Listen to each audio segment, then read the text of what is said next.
Hello friend, YouTube channel DHAMAKA সকলকে স্বাগতম জনাইছো আৰু আজি আপোনালোকক দেখুৱাইছো আমি ৰপ'ৱে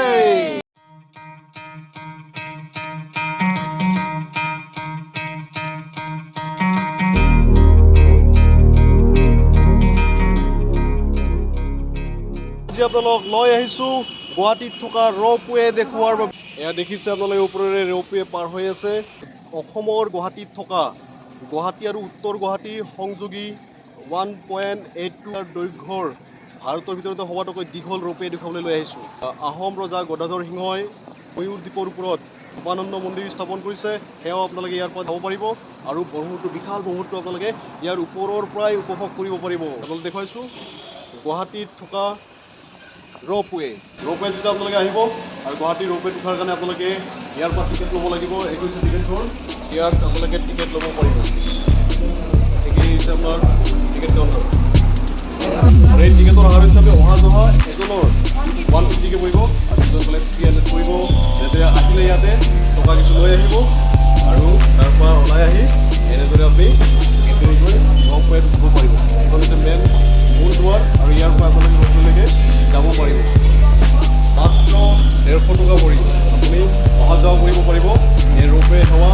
যি গুৱাহাটীত পৰ্যটন বিভাগে যি এটা সুযোগ্য পদক্ষেপ লৈছে তথাপিও শলাগ ল'বলগীয়া খুব সুন্দৰ পদক্ষেপ এইটো সকলোকে ৰপ'ৱেত উঠাৰ এটা হেঁপাহ মানুহৰ যি ইচ্ছা আছে ইচ্ছা তেওঁলোকে পূৰণ কৰিছে গুৱাহাটীত যেতিয়া ৰপ'ৱেত আপোনালোকে আহে সেইখিনি সোমাই আহিব লাগিব ইয়াতে চিকিউৰিটি আছে এতিয়া চেকিং চলিব চেকিং কৰাৰ পিছতহে আমাক ওপৰলৈকে যাব দিব আৰু এই চেকিঙৰ পৰা এনেকৈ লিফ্টত ওপৰলৈকে এনেদৰে ইয়ালৈকে আহিব লাগিব আৰু ডাইৰেক্ট ইয়ালৈকে ৰপ'ৱেলৈকে আহিব পাৰিব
দৃশ্য আপোনালোক দেখুৱাই আছোঁ আমি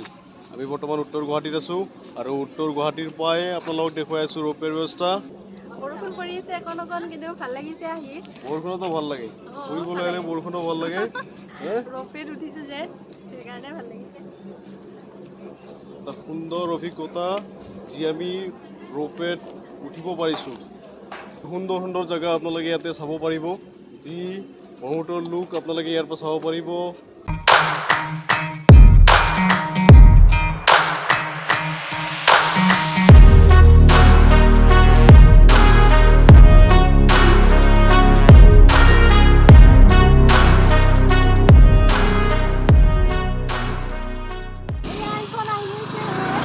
ৰপ'ৱে আহি পাই গৈছে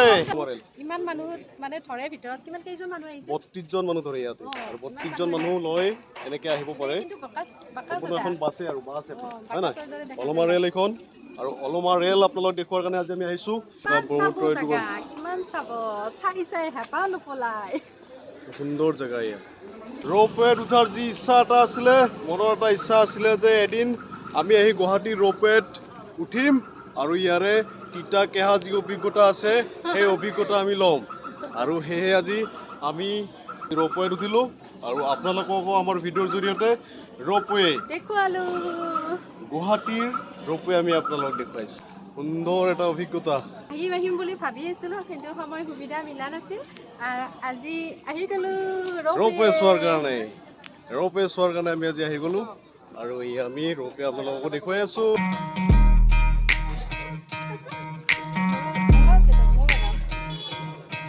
সেউজি ইয়ালৈ সেই কেনেকুৱা লাগিছে দুগা ইয়াৰ পৰা আপোনালোকে দৌল গোবিন্দ মন্দিৰ চাবলৈ গাড়ী ল'ব পাৰিব স্কুটি ভাড়া ল'ব পাৰিব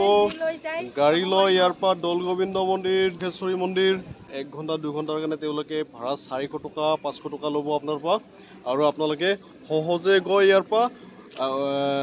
উত্তৰ গুৱাহাটীত যি মন্দিৰ আছে এই মন্দিৰ আপোনালোকে চাব যাব পাৰিব খুব সুন্দৰ ইয়াৰ পৰা চাবলগীয়া দৃশ্য আছে উত্তৰ গুৱাহাটীত আৰু উত্তৰ গুৱাহাটীৰ এই মন্দিৰবিলাক চাব পাৰিব আপোনালোকে কি সুন্দৰ এয়া উত্তৰ গুৱাহাটীৰ দৃশ্য গুৱাহাটী উত্তৰ গুৱাহাটীও যে এখন জাগা আছে এই আপোনালোকক দেখুৱাইছোঁ আৰু আগলৈকে গৈ আছোঁ আৰু এতিয়া ৰ'পৱেত উঠি আকৌ গুৱাহাটীলৈ যাম এতিয়া